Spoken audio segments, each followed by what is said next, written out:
تو زندہ ہے واللہ تو زندہ ہے۔ زیاد نے کہا کہ تم اس کی امید رکھتے ہو کہ میں تمہیں یہاں سے صحیح سلامت جانے دوں گا، اور ان سے میں تم سے اتنا کہہ رہا ہوں کہ تم جو ہے ان کو میرے حوالے کر دو ورنہ میں تمہیں جانے نہیں دوں گا۔ حضرت ہانی کہتے ہیں ایسا نہیں ہو سکتا ہے کہ میں ابن رسول اللہ کو تمہارے سپرد کر دوں، قسم خدا کی دنیا کی دولت میرے قدموں پہ نچھاور کر دی جائے پھر بھی میں ابن رسول اللہ کو نواسے رسول کو جو ہے نواسے رسول کے بھائی کو میں تمہارے سامنے پیش نہیں کر سکتا، حضرت مسلم بن عقیل کو تمہارے سامنے پیش نہیں کر سکتا۔ حضرت ہانی کا یہ جواب سن کر کے وہ آگ بگولا ہو جاتا ہے، اور جو ہے کچھ باتیں تیخی اور ہوتی ہے۔ حضرت ہانی کو قیدی بنا لیا جاتا ہے۔ اس کے بعد حضرت ہانی کو جب قیدی بنایا گیا یہ بات کوفہ کے اندر گونجنے لگتی ہے اور جو ہے آگ کی طرح پھیل جاتی ہے۔ حضرت ہانی کے رشتہ دار، ان کے خاندان، ان کے جو ہے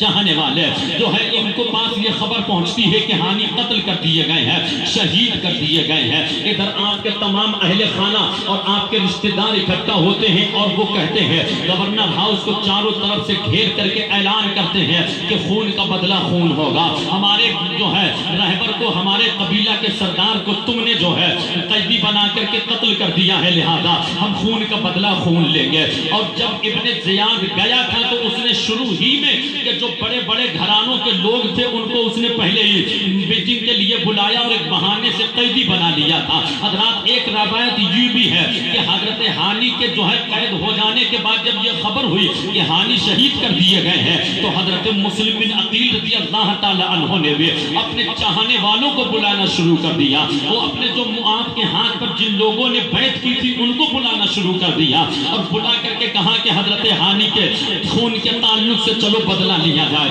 اور جو ہے گورنر ہاؤس کو ابن زیاد کو جو ہے چاروں طرف سے گھیر کر کے اس سے پوچھا جائے۔ حضرات یہ تعداد ایک مورخ بیان کرتے ہیں کہ 40,000 ہو جاتی ہے، کچھ کہتے ہیں کہ 500 ہو جاتی ہے،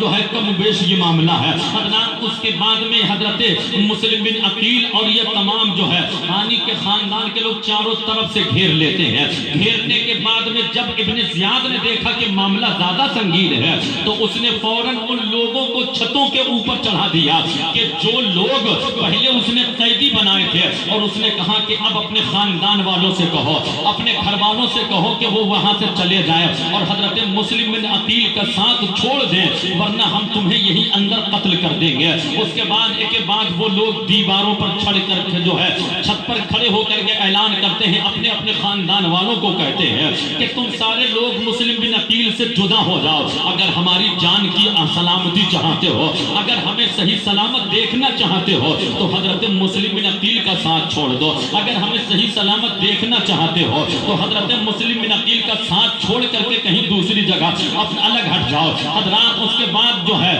وہ لوگ کہتے ہیں کہ ہمیں ہمارے حال پر چھوڑ دو، اگر آپ تم نے ان کا ساتھ دیا تو ہم اندر ہی مار دیے جائیں گے، ہمارے بچے یتیم ہو جائیں گے۔ حضرات یہ وہی لوگ ہیں کہ جنہوں نے خط لکھ کر کے حضرت امام عالی مقام کے بارگاہ میں یہ عریضہ پیش کیا تھا کہ آپ آ جائیے، ہم اپنی جانوں کی قربانی تک پیش کر دیں گے، ہم اپنے مال کو آپ کے قدموں پہ پیش کر دیں گے۔ لیکن جب حالات بگڑے تو یہ وہی لوگ ہیں حضرت مسلم بن عقیل کے ہاتھ پر جن لوگوں نے بیعت کی تھی، آج ان کے خلاف اپنے خاندان والوں سے کہہ رہے ہیں کہ ان کا ساتھ چھوڑ کر کے ہٹ جاؤ۔ حضرات اس کے بعد نتیجہ یہ نکلا، یہ ایک کے بعد دیگر سب سائڈ ہو جاتے ہیں۔ ادھر حضرت ہانی کے تعلق سے ایک روایت یہ ہے کہ حضرت ہانی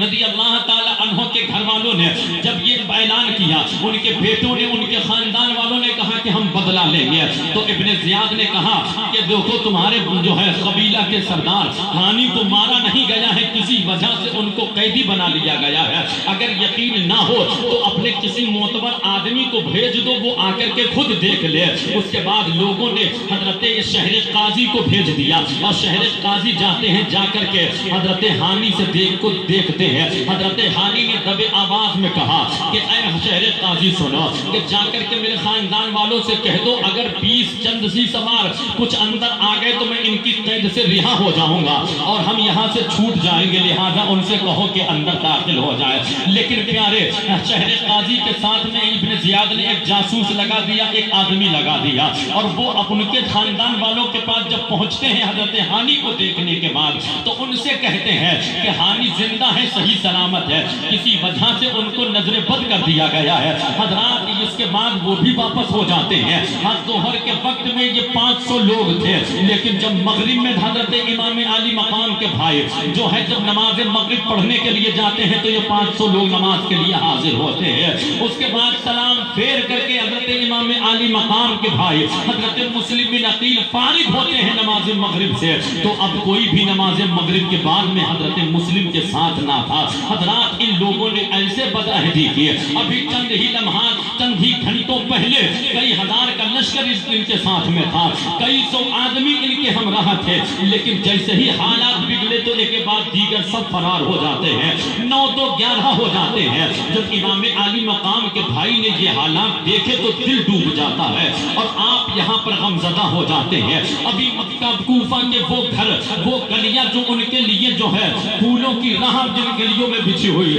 پھولوں کے پھول بچھے ہوئے تھے راہ میں، جن گلیوں میں امام عالی مقام کے لیے ہر گھر کا دروازہ کھلا ہوا تھا، وہ آج گھر کے دروازے امام مسلم کے لیے بند ہے۔ حضرت مسلم بن عقیل رضی اللہ تعالی عنہ، اب رات ہو رہی ہے، کوفہ کی گلیوں میں بے یار و مددگار بھٹک رہے ہیں، ابھی تک سارے گھر کے دروازے ان کے لیے کھلے ہوئے تھے، لیکن جیسے ہی حالات خراب ہوئے تو سارے دروازے بند ہو رہے ہیں۔ حضرت مسلم بن عقیل اب کوفہ کی گلیوں میں بھٹک رہے ہیں، سارے دروازے بند ہیں، اب کوئی یار و مددگار نہیں ہے۔ آپ کی آنکھوں سے آنسو بہ جاتے ہیں، ایسے کیسے لوگ ہیں جن لوگوں نے ہمیں مہمان بنا کر کے بلایا، آج حالات خراب ہوئے تو آج یہ بدعہدی پر تل آئے ہیں اور ہمیں بھی یار و مددگار چھوڑ دیا ہے، جن کے لیے ہم نے اپنا شہر چھوڑا، جن کے لیے ہم نے اپنا وطن چھوڑا، جن کے لیے ہم کوفہ آئے ہیں، آج وہ لوگ ہمیں بازاروں میں تنہا چھوڑ کر کے چلے گئے ہیں۔ امام مسلم کی آنکھوں سے آنسو بہ رہے ہیں۔ آپ جو ہے تنہائی کے عالم میں ایک طرف تو یہ غم ستا رہا تھا کہ کوفہ والوں نے بدعہدی کر دی ہے، دوسری طرف یہ غم ستا رہا تھا کہ میں نے خط حضرت امام عالی مقام کو لکھ دیا ہے، اب کوئی ایسا بھی نہیں ہے کہ جو ہمارا خط دوسرا ان کو لے جا کر کے جو ہے پہنچا دے اور حضرت امام عالی مقام یہاں کے حالات سے آگاہ ہو جائے اور وہ واپس چلے جائیں، یہاں نہ آئے۔ امام مسلم کو دونوں باتیں ستا رہی تھے۔ حضرت مسلم بن عقیل یہاں پر غمزدہ ہو جاتے ہیں، آنسو بہ رہے ہیں۔ حضرات اسی تنہائی کے عالم میں آپ کوفہ کی گلیوں سے گزر رہے تھے تو دیکھا کہ سارے دروازے بند ہیں مگر ایک گھر کے دروازے کھلے ہوئے ہیں۔ ایک بوڑھی عورت اپنے گھر کے دروازے پر بیٹھی ہوئی اپنے بیٹے کا انتظار کر رہی تھی جس کا نام توعا تھا۔ وہ توعا نامی عورت اپنے گھر کے دروازے پر بیٹھی ہوئی ہے کہ اس کا آوارہ بیٹا ابھی گھر نہیں آیا تھا۔ حضرت مسلم بن عقیل رضی اللہ تعالیٰ عنہ اس کے پاس جاتے ہیں اور اس سے پانی طلب کرتے ہیں۔ وہ عورت اندر جاتی ہے، پانی لے کر کے آتی ہے۔ حضرت مسلم بن عقیل نے پانی پیا، پانی پینے کے بعد آپ وہیں بیٹھ جاتے ہیں۔ وہ بوڑھی عورت کہتی ہے کہ آپ نے پانی پی لیا، اب اپنا راستہ نہ پیے، آپ یہاں کیوں بیٹھے ہیں؟ آپ کو کہاں جانا ہے؟ آپ جائیے۔ حضرت مسلم بن عقیل کہتے ہیں میں مسافر ہوں اور میرا کوئی ٹھکانہ نہیں ہے۔ کہتے ہیں جب آپ یہ غمزدہ بھری الفاظ اپنی زبان سے ادا کرتے ہیں، یہ اس طرح کے الفاظ بوڑھی عورت نے سنے، کہا کہ آپ کون ہو؟ بولے میں وہ ہوں کہ کل تک کوفہ کے دروازے میرے لیے کھلے ہوئے تھے لیکن آج کوفہ کا کوئی گھر میرے لیے کھلا ہوا نہیں ہے، کسی گھر کے دروازے میرے لیے کھلے نہیں ہیں۔ جب اس طرح کی گفتگو اس عورت نے سنی تو وہ کہتی ہے کیا تم مسلم بن عقیل ہو؟ کیا تم فرزند رسول ہو، نواسہ رسول ہو؟ وہ کہتے ہیں ہاں میں وہی بے کس اور بے بس شخص ہو جس کے لیے کوفہ کے کل تک دروازے کھلے ہوئے تھے لیکن آج سارے بند ہے۔ ان کوفہ والوں نے ہمارے ساتھ بدعہدی کی ہے۔ اس وہ ہے عورت نے اتنا سنا، وہ محب اہل بیت تھی، نبی کے گھرانے کی چاہنے والے تھے، وہ ایسے نبی کے گھرانے سے محبت رکھتی تھی۔ اس نے جتنا جملہ سنا فوراً حضرت مسلم بن عقیل کو اندر لے جاتی ہے اور اپنے کمرے خاص میں حضرت مسلم بن عقیل کو بیٹھاتی ہے، آپ کے لیے کھانا تیار کرتی ہے۔ حضرت مسلم بن عقیل کھانا کھاتے ہیں، کھانا کھانے کے بعد پانی پیتے ہیں، وہی آرام کر رہے ہیں ابھی، لیکن غم ستا رہا ہے، آنکھوں سے آنسو کے